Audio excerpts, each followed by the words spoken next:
Okay, we're looking at PLTR. I hope you can hear the audio now. Had a screw up with the audio. Sorry about that. So I'm redoing the video. We're looking at the square of the low. So if you take any low, an important low, and draw a Gann fan up from zero at the time of that low, where the Gann lines cross the level of the prior swing low is called a square out. Now it doesn't work every time, but you can see this was sort of a low here. This one, not so much. It just kept going higher. And over here, you had a low. And here, sort of a hesitation before it continued higher. And here, all the way out to mid-August 2026, will be some sort of turn. Now, if it's still selling off into that time frame, that could be the final low. So, who knows? I mean, honestly, it's going down hard. It may find a low before then and bounce back, and maybe this is a high.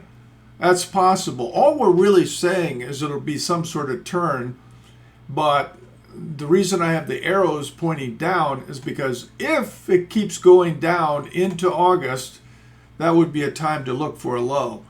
That's the Gann theory. I'm not telling you to buy or sell this stock. This is not trading advice. I'm just telling you what the Gann charts suggest. You have this black line is a parabolic line. You took that out.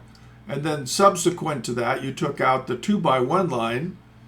And here the green line is the 1x1, 1x2, 1x3, 1x4, 1x5. Maybe this is a 1x8. Yeah, 1x8. So, will it go all the way down here? Who knows? But if it's a bubble and the bubble pops, by definition, you should get a big move down.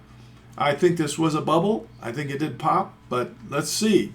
Is Michael Burry correct, or is the CEO of this company correct? Right now, it looks like Burry's doing pretty well. He's looking good. Could it bounce back? If it does, and it finds resistance at this 2x1 line, that could set up the next leg down, or it might just keep going down. We don't know for sure. We just know that when you take out a parabolic line and a 2x1 line, this is called a zero line because it's drawn up from zero. It's a Gann line, but we call them zero lines because we start from zero. So they're a very important support. You can see this one offered support, pretty good support. And, if you get down here, this might be at least temporary support. So I would watch all the Gann lines all the way down. One of them will give you a low. So if you like this sort of thing and you want to see how your stock looks on the Gann charts, go to the website, hit the shop button, sign up for 3 months, try it out, see how you like it. It beats a poke in the eye with a sharp stick, which is kind of what investors are getting now who held on to this stock even after you took out this Gann line support.